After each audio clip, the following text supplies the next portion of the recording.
Hello. Thank you for having me today. So I don't know how many of you have experienced a week like this, but last September, at the end of a week, it was Friday evening, and I fell asleep thinking, that's it, I have to quit. And I didn't. I was at Syntasso, and I'm still at Syntasso, and quite happy. But it was an important moment for me, and it was a really important moment for my team as well. And I'd like to share with you what we went through and what we came away with. But to do that, I'd like to bring complex adaptive systems into the conversation. So complexity science has been around for half a century. It's multidisciplinary. Many fields use it to reason about how the world works. And specifically in complexity science, there is a model called complex adaptive systems that's used for many things, but it was quite useful as a model thinking about the situation I was in, and it's a useful model really for any modern team and organization. So to start off, just to explain a bit about what a complex adaptive system is, in the name alone. So it's a system because it's a bunch of components moving toward a shared goal. It's complex because those components or agents are many, and their interactions and relationships are rich. And it's adaptive, and this is quite important compared to other types of complex systems. It's adaptive in that the agents learn and influence the system, and the system learns and influences the agents. And in that, everything adapts quickly over time. So the beauty of a system like this is that it's resilient, can change quickly, and it has a number of characteristics.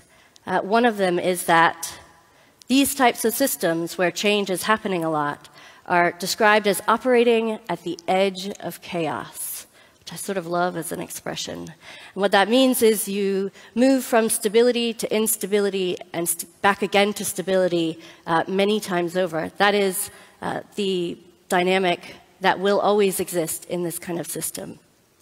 So if you haven't heard of complex adaptive systems as a name before, you will have seen it everywhere. It is in many, many parts of our day-to-day lives. It's in our body. It's in this room as a conference. There are many examples, but I'm going to take one of them from nature, because nature has many very effective complex adaptive systems, and talk a little bit about it. So birds create complex adaptive systems. And what that means is you have a single bird. That bird's pretty simple. They don't have higher order reasoning. They really just do what they wake up knowing they need to do and carry on with their day. However, flocks are the complex adaptive system that emerges when birds get together to achieve a goal and interact.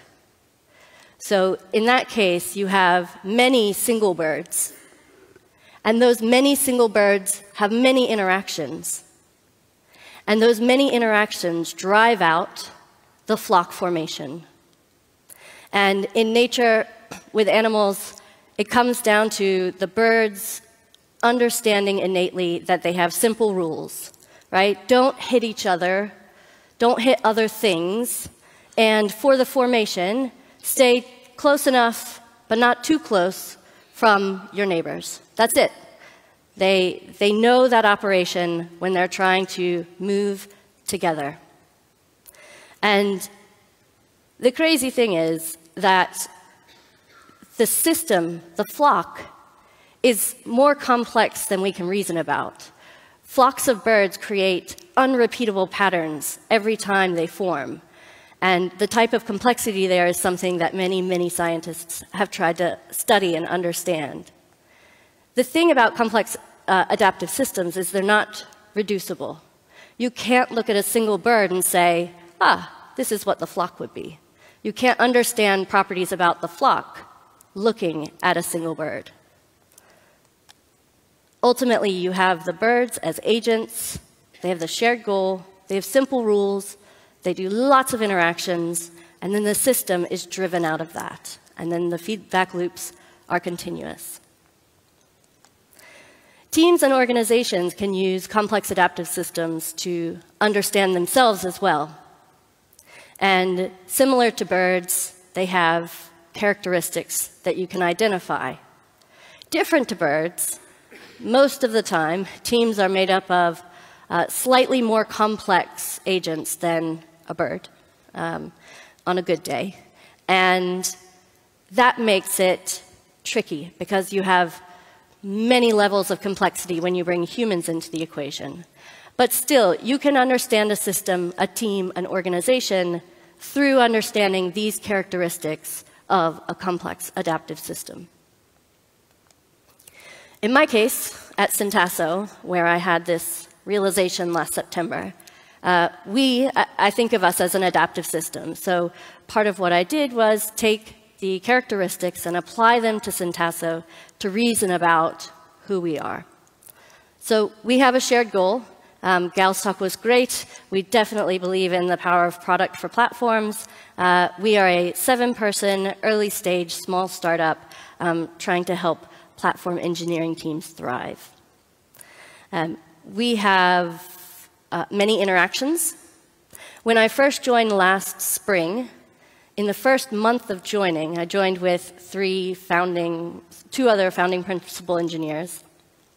And from an interactions perspective, we collectively wanted to set a baseline. In these types of systems, early interactions can be profoundly impactful.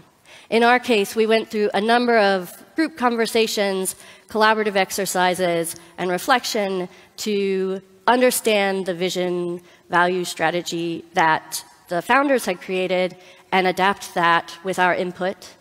We talked about our strategy cadence. We reviewed psychological safety and talked as a team about what that meant for us and how we wanted to exhibit it. We talked about radical candor, and we talked about team ceremonies and ways of working. All of these initial interactions paved a way for us as a complex system to operate over time. After that initial stage, we have many, many varied interactions. Hopefully, none of these are a surprise. So some of the ways we work are group meetings, subgroup meetings, pairings, soloing, and then playing back, async comms, one-to-ones. These are all the types of interactions a team can have. And it's good writing down what exists in the system to understand it.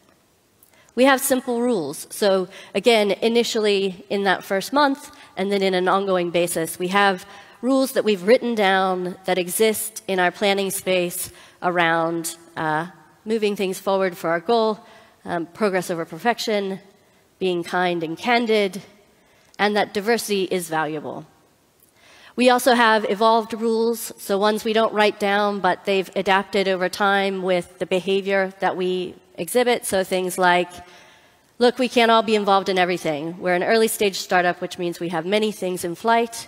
And so if you want to know about something and you can't work on it, just speak up. Casual things like in Zoom, go to a breakout room if you need to have a chat. Things about timing for meetings, all sorts of things that evolve over time and kind of rise up from the interactions. We also have feedback loops, which, again, if you think about birds, they use their eyes to get feedback about where they are in position to the other birds to make sure they're following their rules.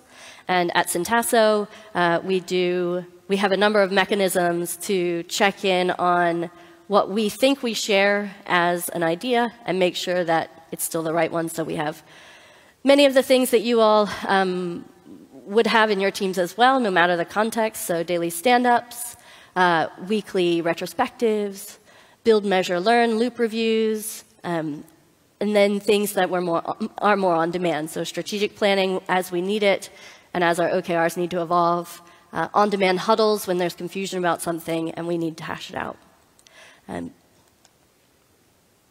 Through all of these components, we have emerged as a team and as a system.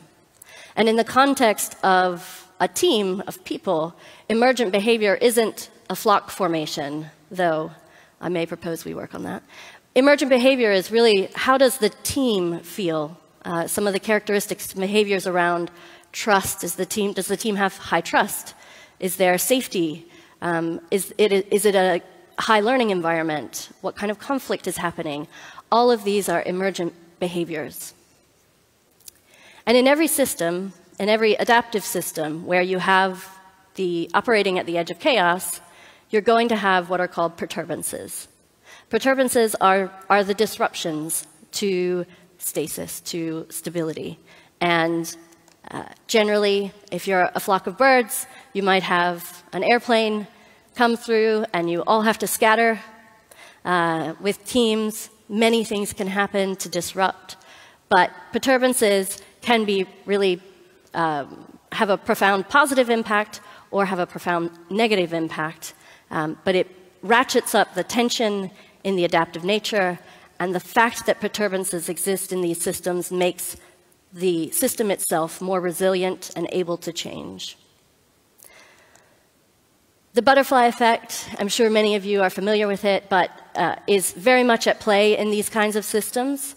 So when you have so much rich interaction, you shouldn't be in the mode where you're trying to predict the future, because you can't.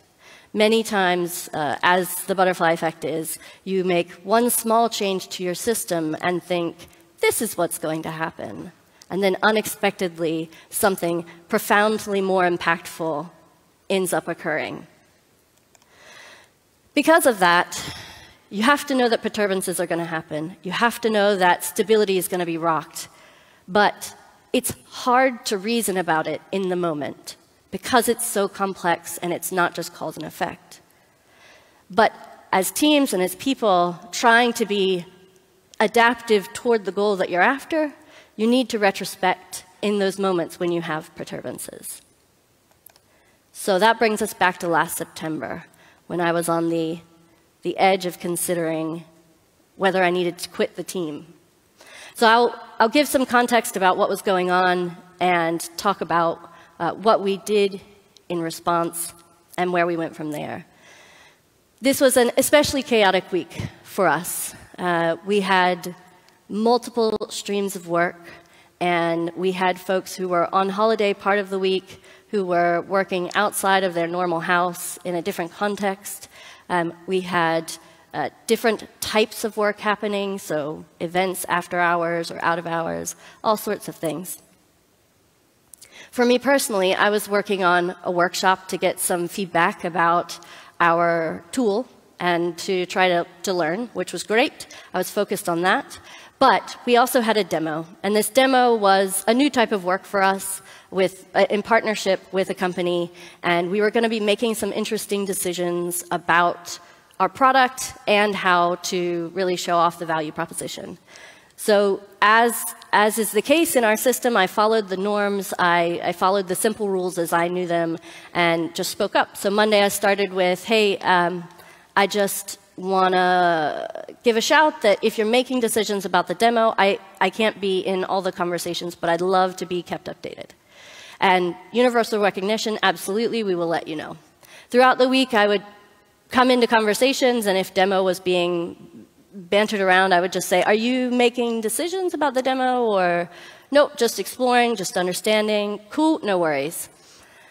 Friday morning after stand-up, the group that had essentially been doing those explorations got together for a sync, just a catch-up to make sure everybody was on the same page. And as is the norm, they said, anybody can come, but definitely if you've been in the conversations, please do join. I said, cool, are you making decisions, or should I just crack on? Not making decisions, and we'll give a replay afterwards. Fast forward a couple hours, and they rejoined our main Zoom room, and the update happened. And the first thing I heard when I switched context was, right, so we've decided for the demo, what we're going to do is,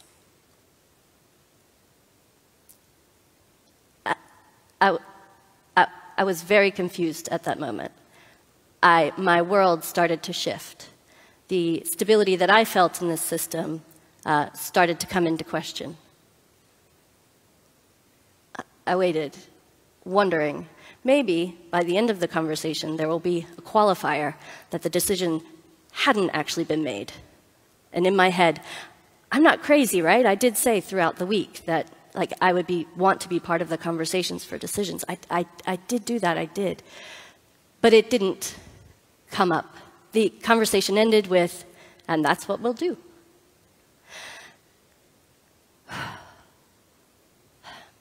So I took a breath and I came off mute and I said,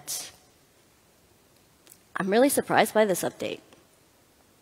Actually, I'm sad and I feel excluded and I'm disappointed.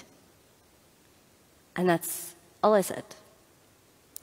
And from the history of our team, what I was expecting was kindness, candor, appreciating that I was speaking up. What I got instead was crickets, absolute silence, which was not a great feeling on top of my confusion. A few things were said, and then it was like, yeah, let's break for lunch and catch up in the afternoon, everyone. And we all got off the call immediately. It was clear the group was in a different state than they had started the morning. I went through lunch. I turned off my brain because I was still processing. I came back, and I had a whole bunch of direct messages. What's going on? I'm glad you said something. Can we debrief? Let's catch up. Again, I was like, wait, this didn't stabilize me. This is, again, not what I'm expecting from the system. We're open, we share, we have all these mechanisms. What's going on? I'll join the call and see where we are. I joined for the afternoon. Nothing was said about the morning. The feeling continued sinking. At the end of the day, we had a retrospective because we have feedback loops. It was the least retrospective we've had. We talked about nothing. Nobody mentioned the Friday morning conversation, and I said nothing in the call. So in the absence of any feedback from anybody else on the team, the interactions that I was having made me feel completely destabilized. I went to bed thinking what was going on, and I spent the weekend processing. I feel very lucky to have another principal engineer on our team who's also female, and over the weekend we met up and walked for hours talking about our shared context, our shared history in tech, and our feelings about what was going on. And as I thought, I realized that with a little bit of space, I could get some perspective, and I could understand that this was a situation, but the team was still the team. And so I came from a place of, I may need to quit, to, we have to fix this. These are good people. I've worked with many of these people before in previous companies. They were why I came to this job. We have to fix this. So by Monday morning, I had regained enough sort of feeling of safety and confidence that I spoke up at stand-up. I said, this weekend was awful. Friday was terrible. This team doesn't make sense to me right now. We have to talk. And immediately, I saw nods. Immediately, my sense of self in the team stabilized a bit more. My manager, who was somebody who I came to the job for, a big reason that I was part of the company, came off mute and said, yeah, I was moving all weekend. I had so much to think about, but all I could think about was the team and what happened and how we got here. Again, I was like, great. Thank you for saying that out loud. Can we have a conversation? So we did. The team immediately agreed, yes, tell us when. We'll do whatever format you want. Let's just talk about this. And at this point, this perturbance, this disruption in the system, was really rapidly adapting. It was trying to come back to the stable state. So we ran through the postmortem. And we chose postmortem because in adaptive systems, as I said, it's not simple cause and effect. I personally couldn't look back at the week and say, this one thing during the week led me to feeling excluded, and also to think I should quit. It was way more complicated than that. So any kind of tool that allows shared exploration and context is going to be effective. We reached for a postmortem because as a group we had been through many exercises, didn't need to plan much, let's just share. So again, I see a lot of signals in this conversation alone that were restoring my sense of equilibrium. I was able to share some context that I realized over the weekend, which is, listen, I'm a female career switcher in tech, and I've been in tech for a decade. And you know what sucks? The fact that every professional experience I've had situations where I've felt shut out of conversations. I've had situations where I felt paranoid that I wasn't included because I was less than or inadequate. The group had never considered it. The group that was having these conversations was 4 men, and it never occurred to them. So sharing that with them gave them that shared context, which would help our whole team identity. But also, I got to appreciate a bit more about people's reactions on Friday. I could overwrite my understanding with what they shared, which was like, I didn't know what to do. I didn't know how to react. I didn't know what to say, so I didn't say anything. But I could understand that there was nothing malicious behind it. They were just in shock and processing. And people react in different ways. I was expecting a reaction that was quick. It took a bit longer for people to process, and all of that came out through this shared conversation. So even if all we did was share, listen, and learn in the conversation, I think it would have been incredibly valuable for our system stability. But we went a step further, and after we outlined all of the things that were going on over the weeks preceding that Friday, we realized we had some patterns. Again, it's not cause and effect, but we realized just how many days we did a disservice to our regular touch points. Shortened stand-ups, missed stand-ups, critical people on calls during stand-up, not doing the group planning because there's too much going on. So as a group, we reflected that, like, perhaps we should see what happens if we give justice back to our touch points. Let's see if we can right ourselves. Secondly, this demo work was so interesting, as I mentioned, because it was something new, and I wanted to know about it. And the only way we were dealing with this new concept was through conversations. So I was necessarily either in it or not. We had talked about a tool for a while to shape new work, but we had never actually gotten around to trying it. So another thing we did off the back of the postmortem was to run an experiment using the tool for the next new piece of work. And critically, part of that experiment was to retro at the end of it and understand if that tool fit our needs or if we wanted to try something else next time. So the postmortem allowed us to learn and understand at a system level, shared information about personal context, professional context, all the sorts of things that as individuals we didn't have visibility over the last week, we came together and talked about. It also allowed us to think clearly about what we wanted to try next, not to completely overhaul the system, but to adjust it enough to make sure that stability stays. So I leave you with this.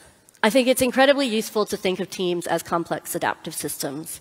The characteristics of agents and interactions and emergence are really powerful for you to understand how your team is operating.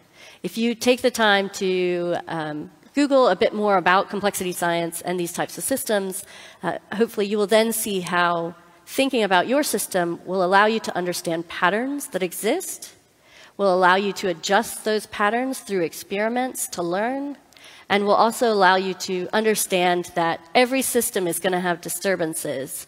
The key is, what do you learn from it, and what do you try, without knowing, being able to predict what's going to happen, but what do you try so that your system stays on the right track and your goal keeps moving forward?